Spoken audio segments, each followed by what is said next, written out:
Un gran saludo. Nuevamente estamos en la materia de derecho económico. Ahora corresponde hacer el análisis y obviamente al capítulo 3, que son los precursores del derecho económico. Es importante señalar que solamente estamos haciendo un resumen y ayuda a memoria para todos los profesionales y estudiantes sobre los temas que vamos exponiendo en cada clase. El derecho económico en el siglo XX, su forma de presentación y la forma en la cual en la Primera Guerra Mundial va a tener obviamente una implicancia directa, y obviamente los efectos de la Segunda Guerra Mundial con referencia a las consecuencias políticas que se tuvo con y obviamente a la creación de las Naciones Unidas, la creación del Estado de Israel, las divisiones territoriales, las armas nucleares, el juicio de Nuremberg y el de Tokio, y las consecuencias que se tuvo de tipo económicas y la aplicación del Plan Marshall. Y obviamente vamos a señalar un poco de la bipolarización de la economía global, o también llamada la Guerra Fría, y vamos a ver las consecuencias sociales de la Segunda Guerra Mundial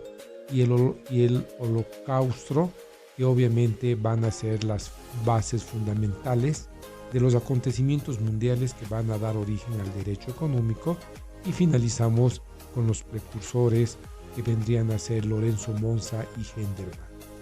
Con este pequeño preámbulo vamos a ver que la Primera Guerra Mundial tuvo mucha implicancia en la configuración, sobre todo económica y territorial. No olvidemos que la Primera y Segunda Guerra Mundial tenían por objeto obviamente la geopolítica. Las consecuencias de la Primera y de la Segunda Guerra Mundial fue la expansión de los Estados Unidos con referencia a lo que nosotros vamos a llamar el espacio vital. Las consecuencias es que Estados Unidos se va a constituir un país altamente proveedor de materias primas, y obviamente va a ser uno de los agentes que va a potenciar su economía, la productividad de armas y de alimentos, y obviamente va a distribuir todos esas potencias a los diferentes países. El dólar va a ser obviamente uno de los elementos de la imposición del nuevo orden económico, y obviamente la consolidación de los Estados Unidos sobre Japón, y nuevamente la polarización de esto. ¿Cuáles son estas consecuencias que traen la Primera y obviamente la Segunda Guerra Mundial? Se la puede decir que una vez dadas las consecuencias políticas de la Segunda Guerra Mundial, se vio la creación de las organizaciones de las Naciones Unidas, que vamos a ver en el tema número 9 en su detalle, la creación del Estado de Israel, la división territorial de Europa en el bloque capitalista y el bloque comunista, los juicios de Nuremberg y de Tokio, y obviamente el espacio que se le va a dar a la construcción de las armas nucleares. Asimismo, en cuanto a las divisiones territoriales, vamos a ver que no solamente ha sido Europa quien ha sufrido la división en cuanto a la Unión Soviética y en cuanto al régimen capitalista, sino la implicancia que tuvo sobre Japón, porque esta potencia obviamente pierde la Segunda Guerra Mundial emergente de los ataques de Pearl Harbor y de los hechos y los acontecimientos bélicos. Las armas nucleares, un acontecimiento grandísimo, es obviamente los ataques a Hiroshima y Nagasaki, que ponen fin a la Segunda Guerra Mundial, y a partir de eso se van a hacer la división de los bloques, ¿no? Los Estados Unidos, Francia, Reino Unido,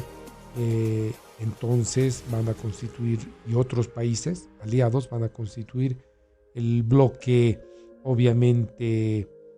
capitalista, y el bloque socialista va a estar relacionado con todo lo que es la Unión Soviética, la división y la construcción del muro de Berlín, obviamente va a hacer que la bipolaridad de territorios nos dé origen a la Guerra Fría. Esta tensión va a traer consigo la fabricación de armas nucleares y durante varias décadas la división del muro de Berlín y la Guerra Fría va a generar una implicancia económica donde van a ser las bases para la construcción de la ciencia del derecho económico.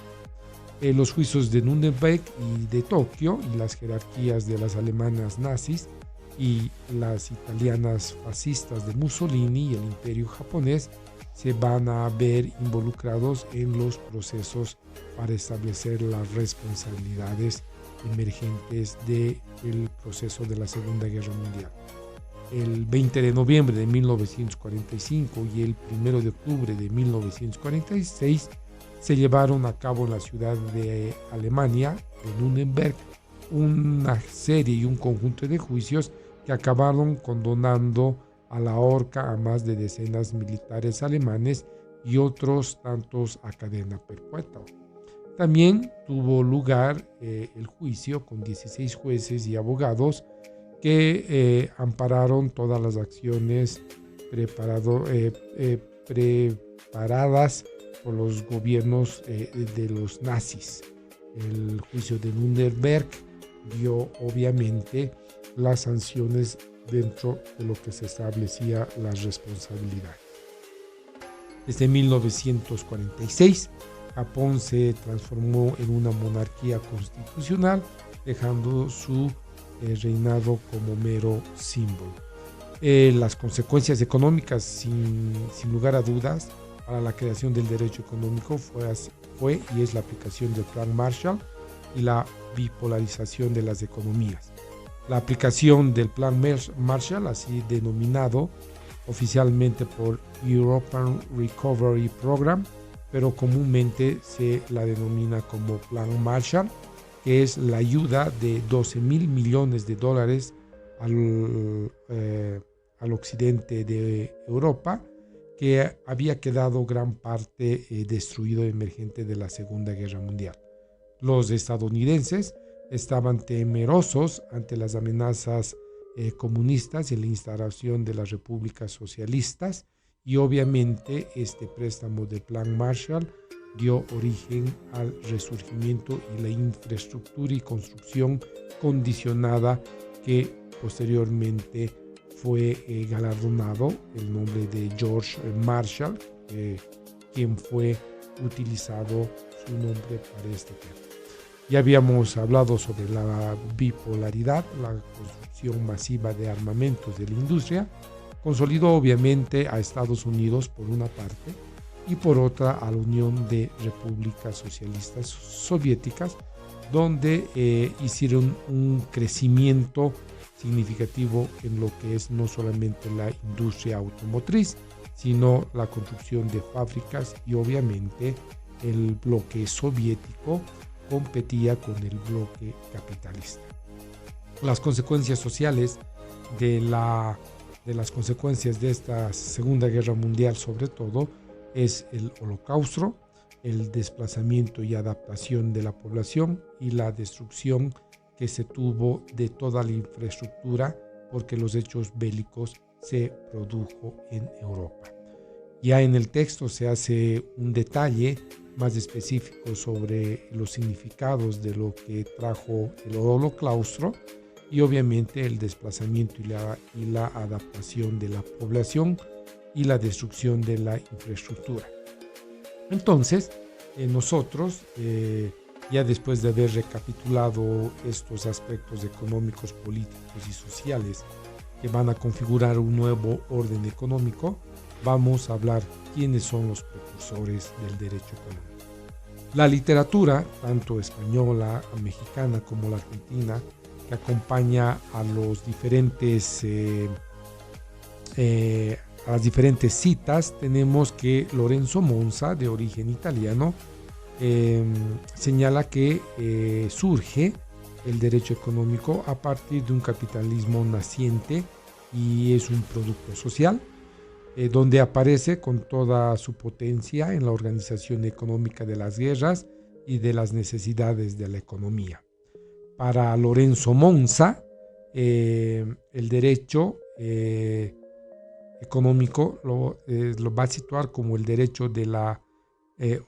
economía organizada y la va a definir como el sujeto principal de las relaciones jurídicas y cuyos sujetos de la regulación jurídica en la economía es la unidad productiva. Y obviamente el derecho económico va a regular y controlar la vida de las empresas,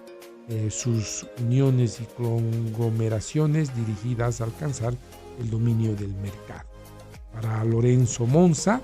le va a asignar al derecho económico la misión de encontrar la regulación que supere el libre mercado. Por tanto, el derecho económico va a alcanzar su propio contenido en cuanto sea